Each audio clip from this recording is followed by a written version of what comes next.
अस्सलाम वालेकुम नाज़रीन गिरामी। बाल योगी पंडित और आई लव मोहम्मद सल्लल्लाहु अलैहि वसल्लम, चढ़ा दो मुझे फांसी पे मैं बोलूँगा। अजीब अजीब बातें ये फिर करता है, क्योंकि देखो हमने देखा है हकीकत रियल लाइफ में कि अगर किसी की दुखती रग पे आप हाथ रखते हो ना, तो फिर याद रखना जब उसका बस चलता है तो वो अपनी पूरी करता है। वही मुसलमानों के साथ हुआ। उन्होंने अपने एरिया में इला मोहम्मद सल्लल्लाहु अलैहि वसल्लम का बैनर लगाया और एक हिंदू हिंदू उठता है और जाके एफआईआर करा देता है। क्यों भाई? ये इंडिया सिर्फ आपका नहीं है, सोचिए इसको। आइए वीडियो को देखते हैं। वीडियो को लाइक करें, चैनल को सब्सक्राइब करें, वीडियो को व्हाट्सएप पे ज़रूर शेयर करें, कमेंट करके बताइएगा वीडियो कैसी लगी। वीडियो के एंड पे मैं कुछ पॉइंट्स लेके आया हूँ, ज़रूर सुनिएगा। पंडित जी, अभी कानपुर में आपने देखा कि एक जो है पोस्टर लगाने के ऊपर बहुत बवाल हो गया। अब जो है आई लव मोहम्मद ट्रेंड कर रहा है ट्विटर पर, और इसके अलावा कई देश में कई जगह प्रदर्शन हो रहे हैं। ऐसा क्यों हो रहा है पंडित जी? कैसे इस पूरे मामले को देख रहे हैं? I love Mohammad. मैं पहले इस बात से शुरुआत कर दूं। जी, आई लव मोहम्मद आऊंगा इस पे, लेकिन आई लव मोहम्मद नहीं, क्यों? मैंने बोल दिया ना आई लव मोहम्मद। आओगे क्या आप चर्चा पे? मैं खुद बोल रहा हूँ पंडित होके आई लव मोहम्मद। उन्होंने जेल लिखा है, जेल भेज रहे हैं। अगर वो फांसी लिखते ना तो मर जाते, पर बोलेंगे आई लव मोहम्मद। रोक के दिखाओ। क्यों बोलेंगे? क्यों? अच्छा क्यों बोल, अरे क्या मतलब है? हाँ। जय श्री राम क्यों बोलेंगे? जय हर हर महादेव क्यों बोलेंगे? हमारे ईश्वर है। हम्म। तो आपके ईश्वर तो हर हर चुप महादेव। चुप चुप चुप। अरे सुनो भाई, हम धर्म के ज्ञाता हैं कि तुम हो गए हो। आप सवाल करे हो तो हमें बोलने को दोगे ना, हमें पूरा बात को बनाने दीजिए। चलिए। हर हर Mahadev, I love Mahadev, I love Mohammad क्यों नहीं? एक देश में दो कानून कैसे? अगर हिंदुओं को अपनी पूरी रीजनल बात रखने की आजादी है तो मुसलमान को क्यों नहीं? आई लव मोहम्मद, जबकि दुनिया में सबसे ज्यादा नाम रखा जाता है मोहम्मद। अगर आप सर्च कर लो, गूगल में सर्च कर लो। दूसरी बात यह है कि वो कौन है पता है? जिन्हें बहुत कम उम्र में अपने माँ बाप का साया खो दिया। पहले पिताजी की डेथ हो गई, फिर माताजी चली गई, उनके दादा ने पाला, वो भी कुछ दिन बाद वो भी चले गए। उन्होंने कैसे अकेले अपने जीवन को खड़ा किया। शहादत क्या होती है, किसी को खोना क्या होता है, वो दर्द लेकर भी इस्लाम के झंडे को लेके चले थे। आज तक कभी भी मोहम्मद साहब ने किसी को भी बेमतलब काटने की बात की? तो आई लव मोहम्मद। आज तक उन्होंने ये कहा कि कोई भूखा पड़ा रहे तुम ऐसा करो। उन्होंने कहा पड़ोसी भूखा है तो आप खाना नहीं खा सकते, कुरान कहता है। आप इस चीज को देखिए, मैं रखता हूँ, कुरान भी रखे हैं आपने? मैं रखता हूँ। देखिए I love Quran, I love Quran, इसमें लिखा है, आप पढ़िए। और अगर मोहम्मद साहब को पसंद नहीं पड़ना है तो आप हदीस ले आइए। एक दादी का वाक्य बताता हूँ आपको। एक बूढ़ी दादी जो उनको जादूगर कहती थी उस टाइम पे। कोई आदमी अगर आपके ऊपर रोज कूड़ा फेंकेगा तो आप क्या करोगे?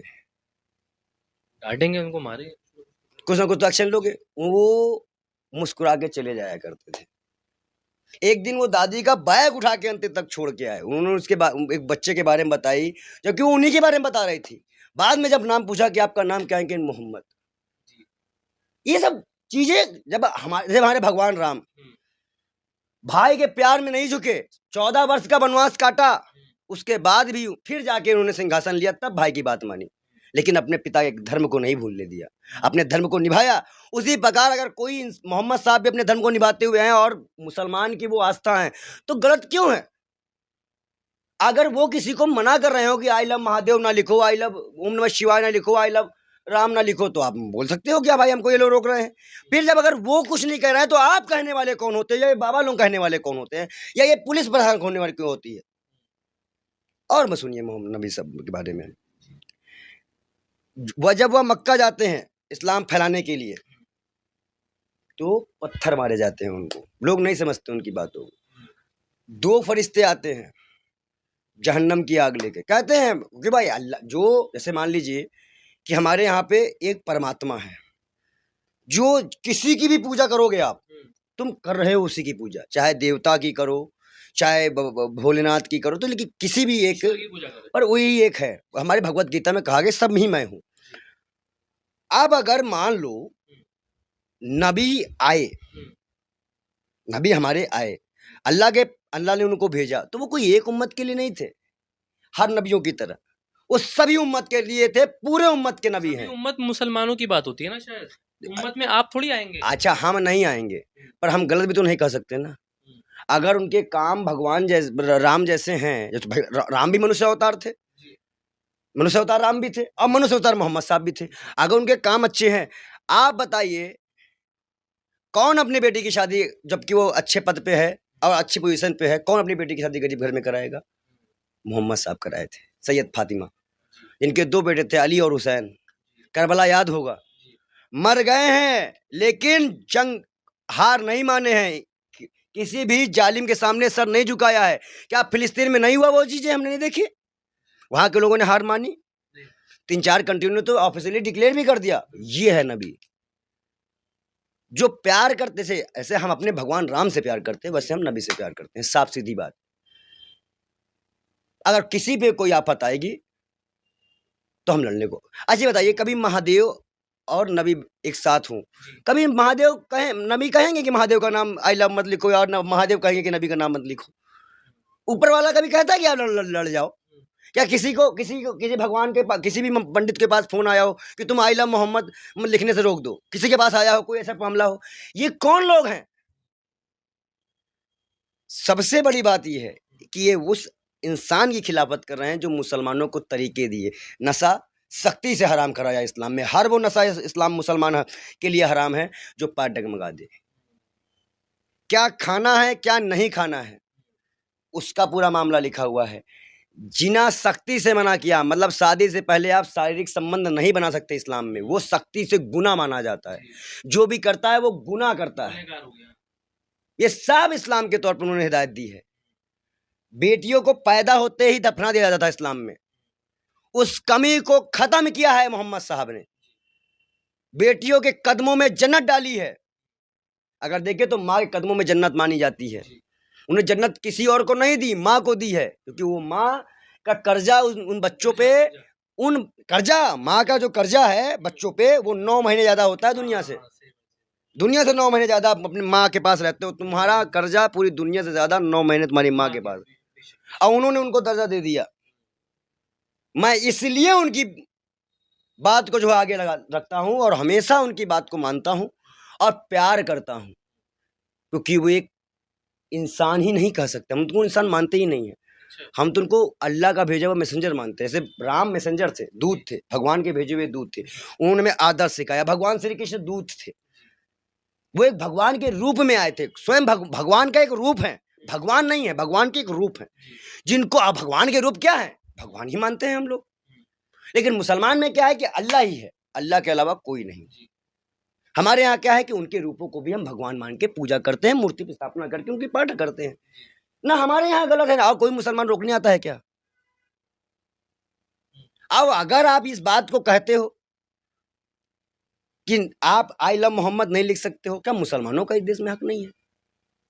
जी पंडित जी, वो सब बात ठीक है, लेकिन ये बताइए, जैसे और मैंने पंडितों को नहीं सुना जो भी महाराज हैं मोहम्मद साहब की बातें नहीं करते, आप इतनी मोहम्मद साहब की बातें क्यों करते कई हैं? पंडित ने बोला है, आपने देखा नहीं है? कई पंडित ने बोला है, पंडितों की बात दबाई जा रही है इस टाइम पे मोहम्मद साहब को लेकर। सब मोहम्मद साहब से प्रेम करते हैं पंडित, क्या ऐसा? आपको क्या लगता है कि नफरत करते हैं? ऐसे ही उनका नाम पूरे विश्व में उन्हीं के नाम पे नाम रखा जाता है। जवाब दे दो हमको। मोदी जी ने, हमारे देश के प्रधानमंत्री ने क्या कहा था? अल्लाह के नबी मोहम्मद साहब, हमारे देश के प्रधानमंत्री ने कहा है, जो कि हिंदूवादी आइडल के सबसे बड़े चेहरे हैं। जब उन्होंने कह दिया तो फिर पूरी भाजपा ने मान लिया कि मोहम्मद साहब के, लेकिन उन्हीं के प्रवक्ताओं ने टिप्पणियां की है। आज उन्हीं के राज्य के मुख्यमंत्री ऐसा काम कर रहे हैं, जिम्मेदारी कौन लेगा? और अल्लाह के बंदे डरने वाले नहीं है।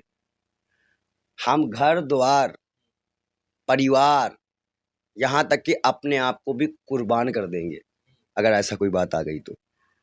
फांसी पे भी चढ़ने को तैयार है? हमने क्या कहा कि अगर इसकी सजा जो है, आप कहते हैं ना कि जो आई लव मोहम्मद लिख के टांगेगा हम जेल में डालेंगे, हमने ट्विटर पे पोस्ट लगा रखी है, हमको लगा दो फांसी, आप डालो जेल में। मोहम्मद साहब के लिए फांसी पे चढ़ने को तैयार? बिल्कुल चढ़ जाएंगे। कोई भी ऐसा इंसान बेहद भी नहीं कर सकता, कोई औकात नहीं है उनके सामने। भगवादारी कहाँ मोहम्मद साहब के लिए फांसी पे चढ़े? बात भगवादारी की और उसकी नहीं है, बात यह है कि धर्म को जानता कौन है। तो नाज़रीन गिरामी, इस वक्त जो बात चल रही है आई लव मोहम्मद सल्लल्लाहु अलैहि वसल्लम, और हिंदू कह रहे हैं हमें फांसी पे चढ़ा दो, हम बोलेंगे आई लव मोहम्मद सल्लल्लाहु अलैहि वसल्लम। ये वो लोग हैं जिन्होंने आज तक हज़रत मोहम्मद सल्लल्लाहु अलैहि वसल्लम के बारे में कुछ ना कुछ पढ़ा है, सुना है। कुछ उनके मुस्लिम दोस्त हैं, आजकल सोशल मीडिया का ज़माना है, ChatGPT जिंदाबाद। तो बहुत सारे हिंदू ऐसे थे जो हज़रत मोहम्मद सल्लल्लाहु अलैहि वसल्लम की तारीफ़ में बहुत कुछ लिख के गए हैं। अच्छा, जो है वो दिल्लू राम कुसहरी ने लिखा कि वो हिंदू शायर थे बहुत बड़े, और उन्होंने एक मिसरा लिखा शेर में, कुछ इश्क मोहम्मद में नहीं शर्ते मुसलमान है, और काउसरी हिंदू भी तालिब मोहम्मद, यानी उनका मौक़िफ़ था कि मोहब्बत नबी सल्लल्लाहु अलैहि वसल्लम के लिए मुसलमान होना शर्त नहीं है। ये तो उनकी बात है। हम कहते हैं कि अगर आप मुसलमान नहीं है, मोहब्बत करते हैं, तो उस मोहब्बत का आपको कोई फ़ायदा होने वाला नहीं है। हाँ, यहाँ दुनिया में होगा। बाद माखज़ूम में कहा जाता है कि गांधी ने भी नबी करीम सल्लल्लाहु अलैहि वसल्लम की शख्सियत और उनकी तर्ज़ ज़िंदगी की तारीफ़ की थी। मिसाल के तौर पर एक बयान में वो फरमाया करते थे कि उन्होंने बयान किया, इस्लाम ने अपना मकाम शमशीर से नहीं बल्कि नबी की सादा तबीयत, कुर्बानी और ईमान की ताकत से बनाया है। ये गांधी जी के अल्फाज थे। अच्छा, और एक हिंदुस्तानी रूहानी आलिम थे, उनकी तसनीफ़ है come to me as Mohammad में नबी करीम सल्लल्लाहु अलैहि वसल्लम की शान में अल्फाज मिलते हैं। इनका अंदाज़ ताज़ीम अमूमन रूहानी और शायराना है। और एक और रूहानी रहनुमा जिन्होंने इस्लाम और नबी की तालीमात की अहमियत को तस्लीम किया, उनके बाज़ बयानात में ये अल्फाज मिलते हैं कि नबी सल्लल्लाहु अलैहि वसल्लम ने सच्चाई, एहसान और दियानत को अहमियत दी है। लाइट ऑफ इस्लाम वेबसाइट पे ये सारी बातें मिलती हैं।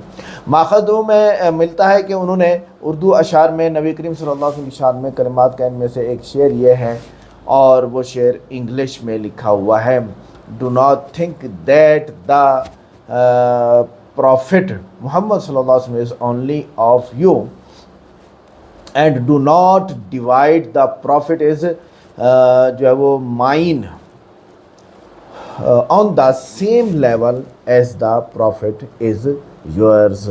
तो इसको समझ लीजिएगा, इंग्लिश में है। इत्यादी और तालीमी जायज़ा ये है कि ये बात ज़रूरी है कि इन हवालों में बाज़ का एतबार मोतबर ना हो। बाज़ औक़ात ये बयानात सानवी रिवायत भी रखते हैं, लेकिन सही बात यह है कि ऐसे हिंदू लोग गुज़रे हैं जिन्होंने हज़रत मोहम्मद सल्लल्लाहु अलैहि वसल्लम की शान में किताब लिखी, तारीफ़ में किताब लिखी। और एक किताब है 100 आदमी, सबसे बेहतरीन आदमी, सबसे पहले हज़रत मोहम्मद सल्लल्लाहु अलैहि वसल्लम का नाम लिखा और उनके बारे में लिखा कि ये दुनिया में सबसे बेहतरीन क्यों। मैं एज़ ए मुस्लिम जो बोलूँगा, मैं ये बोलूँगा कि आप हज़रत आदम अलैहिस्सलाम से लेके आज तक जिन लोगों को भी दुनिया मोतबर मानती है उन सबको इकट्ठा करें, उन सब में से आप 1000 को चुनें, उन 1000 में से भी बेहतर से बेहतर, बेस्ट से बेस्ट आप 100 चुनें, और उन 100 में से भी आप उनमें से 10 चुनें।